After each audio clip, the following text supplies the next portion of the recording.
Olá pessoal, vocês estão no primeiro Diálogos Fora da Caixa e hoje a gente vai conversar com o Jota, que é o idealizador e a pessoa que está à frente do Atitude Inicial. Tudo bom, Jota? Tudo certo, cara, melhor agora. Show! Olha só, conta um pouquinho pra gente da sua história, Jota, da pessoa mesmo, para entender onde que o Atitude Inicial começou na sua vida. Pode crer. Na verdade, eu sempre me achei meio louco, assim, né, Marco? Então, desde moleque eu inventava umas paradas que muitas vezes ninguém entendia, nem eu mesmo entendia por que eu tava fazendo. Você tem uma ideia e na minha cabeça, assim, é que eu tenho mais claro quando eu percebi que eu não era desse mundo, assim, né? Do tipo, igual a todo mundo. Fiz escola pública durante toda a minha vida. E aí na quinta série, pô, não sei se você lembra, não sei se a gente tem a mesma idade, né, cara? Sim. Mas tinha uns tazos e tal, os chips que vinha com tazos, essas paradas assim, você lembra disso? Lógico, tive vários. Minha mãe que não me ouça, mas eu gastei muito dinheiro com isso. Não, no meu caso, os meus pais me estimulavam, já davam. Show. É isso aí. Então, tipo assim, eu tinha um pacote de chips pra semana ali, né, que era... Enfim, não sei, era eles que vinham... Isso, um pra cada dia e tal, e ainda tinha uma grana pra merendar na escola. Que virava chips também. Mais ou menos. O que eu pensava, assim? Eu falei, cara, na época tinha uma onda que tava rolando muito forte, que todo mundo tava comprando rifa dos pais, assim, sei lá, era rifa de não sei o que, rifa de não sei o que. Eu lembro que tinha uma cartelinha, assim, que você escolhia um número e depois raspava aquele de cima, e se você tivesse aquele número você ganhava alguma coisa. E eu pensei, cara, já sei o que eu vou fazer. Se eu for compartilhar o meu chips, por exemplo, eu não vou conseguir dar pra todo mundo. Mas se de repente eu fizer alguma parada pra cada dia da semana, direcionar isso pra alguém, eu com a minha grana lancho de boa e ainda consigo fazer com que alguém também consiga, sei lá, né, curtir alguma coisa ali e ainda ter um tazo. E aí eu inventei uma rifa, eu lembro que eu fazia umas nuvenzinhas e tal, um sol e depois tampava com um papelzinho ali. Tá falando de quinta série? Quinta série, por aí. Tampava com um papelzinho e aí todo dia lá cada um escolhia um número ali e no final via quem ganhava e levava os chips, assim. E aí, hoje pensando, cara, que moleque tava preocupado em fazer uma rifa pra compartilhar o seu lanche com a galera, assim. E aí foi quando eu comecei a perceber, cara, que tipo, sei lá, que pra eu estar feliz, as outras pessoas que estavam ao meu redor também tinham que estar felizes, né? Então isso não tem nada a ver tipo, com uma faculdade que você escolheu? Nada a ver, nada a ver. É uma coisa eu acho que assim, e até é uma das coisas que eu bato muito forte na tecla, sobre qualquer coisa que eu vá fazer. Eu acho a técnica importante, eu acho o conhecimento importante, mas tem uma coisa que, se você não tiver isso trabalhado, porque eu acredito que todo mundo tem uma força motora, só que não está dando atenção para isso muitas vezes, se você não der atenção para isso, você pode ter, sei lá, MBA... Pode xingar, né? Eu falo entrevista, isso porque, né? A gente vai passar um porra, em qualquer lugar do mundo, sacou? Não, porque tem muito jovem aí que, tipo, tá deixando de empreender, de botar o bloco na rua, tentar lançar o projeto, porque acha que tem que ter uma faculdade, um curso técnico, alguma coisa assim. Eu não acho que é bem assim. Não. O que você pensa sobre isso? Isso é o lance de ser de plástico, né? Eu falo que cada vez mais no dia a dia a gente está sendo enlatado. Então, Jota, como é que eu faço para colocar uma boa ideia em prática? Abrir um negócio. As pessoas vão te dizer, Marco, tem uma boa ideia, faça um plano de negócio, articule parcerias certas e pá, você vai ter sucesso. Se fosse assim, todo mundo estava tendo sucesso. Então, alguma coisa que vai para além desse conhecimento. O conhecimento é importante. Mas se a gente começar a pensar qualquer coisa só com conhecimento, pra mim a gente só vai continuar fazendo o que todo mundo já fez algum dia. Acho bacana. Conta pra gente então agora um pouco mais do Atitude mesmo, cara. Qual que é a proposta por trás dessa empresa? Então, cara, o Atitude na verdade é um pretexto para reunir um monte de gente doida que quer fazer alguma coisa de diferente.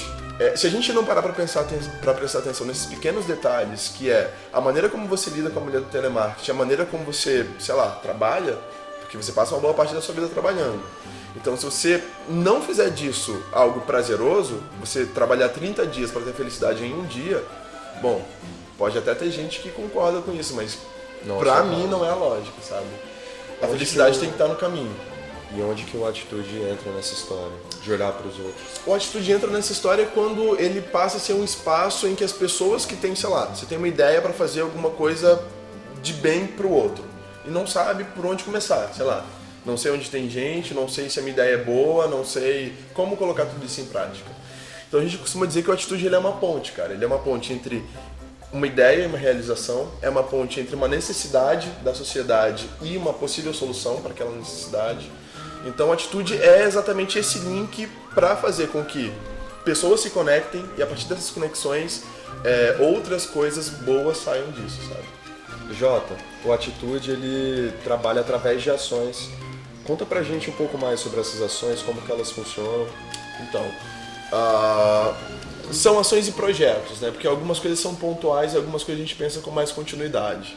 Antes até de falar das ações, assim, é legal falar como elas surgem, né? Porque elas surgem mais ou menos como a Atitude também surgiu. Né? De alguma coisa que te dá um clique e daí você procura, sei lá, pessoas que poderiam fazer aquilo acontecer junto com você. Não é tipo, você define... E... Não. A ideia é que seja tudo bem horizontal, assim, sabe? Porque a gente parte muito da inteligência coletiva, né? Uma cabeça pensa uma coisa de uma forma, e quando a gente coloca essa ideia na roda e vai trabalhando, no final você vê, caramba, tem um monstro que nasceu aqui de uma coisa que era totalmente diferente, né? Então, assim, nasce desses incômodos das pessoas, nasce muitas vezes de um pedido de ajuda, né? Do tipo, já rolou com a gente de um lugar que estava precisando de ajuda porque ia fechar e tal. E, gente, caramba, o que a gente consegue fazer por aquele lugar? Então a gente, sei lá, conversa com uma empresa para doar tal coisa, conversa com outro lugar para doar tal coisa, a gente se junta e faz alguma coisa acontecer. Né? Então, cara, é muito esse movimento de ser ponte mesmo, sabe? De pensar... Conta um pouco desse exemplo, então, para o pessoal ter uma ideia. Esse exemplo foi do Instituto Braille, né? Que ele estava para fechar as portas e estava com algumas dificuldades por conta de contas, por conta de, enfim. E a gente percebeu na época que a maior dificuldade do Braille, além das contas, era o fato dele ser invisível, sabe? Do tipo, ninguém, se fala do Instituto Braille, todo mundo já ouve falar, opa, eu sei o que é isso aí, mas onde fica? E tal. E muitas vezes as pessoas passavam todos os dias na frente, assim. Então, qual foi a proposta, né? Que a gente conseguisse dar uma repaginada, pelo menos, na fachada, na parte da frente. Então, a gente trocou uma ideia com a galera do grafite, trocou uma ideia com o pessoal da Politintas, que doou todo o material, a gente foi lá conhecer um pouco mais do Braille, assim, né? E, pelo menos, o muro a gente conseguiu fazer. A gente não conseguiu fazer mais lá, porque, enfim, várias outras coisas fugiram um pouco do nosso controle pela instituição, mas as pessoas passaram pelo menos a enxergar onde estava o Braille e do que se tratava, né? Porque a arte que a galera fez na frente remetia muito ao que acontecia lá dentro, assim. Quando a gente fala em negócios sociais, tem uma pegada diferente, né? O que tem de diferente, então, de uma organização de filantropia? O que tem de diferente de uma empresa? Ou uma ONG. Então, então o que a gente costuma explicar para que as pessoas entendam, assim? Você tem um projeto que demanda patrocínio para acontecer, ou uma grana para acontecer, a ideia é que as pessoas que pensaram um projeto, que construíram um projeto, vão ser as pessoas que vão executar aquele projeto. Porque a nossa ideia primeira é fazer com que as pessoas consigam perceber que elas conseguem sobreviver fazendo o que elas gostam.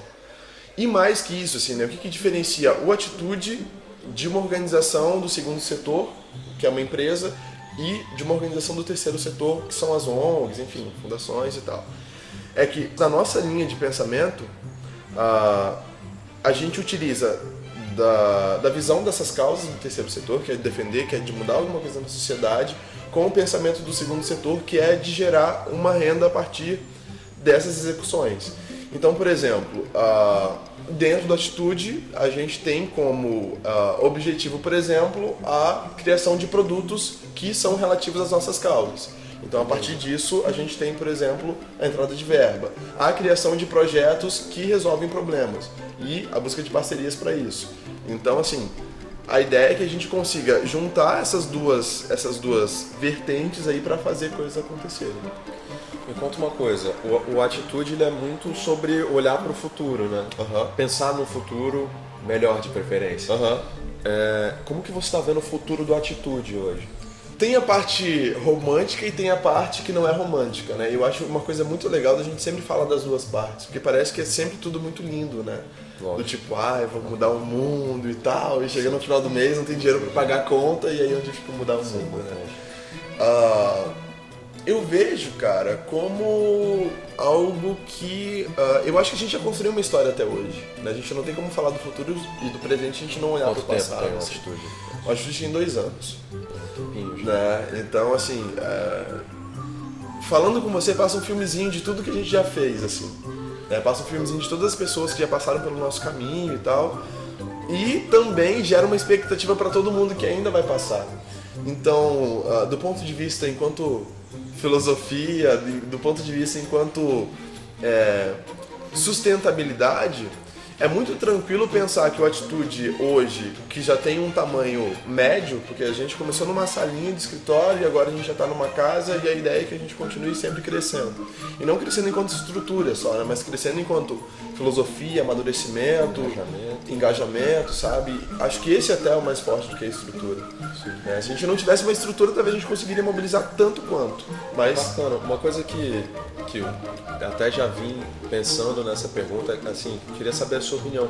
O que você acha que engaja as pessoas?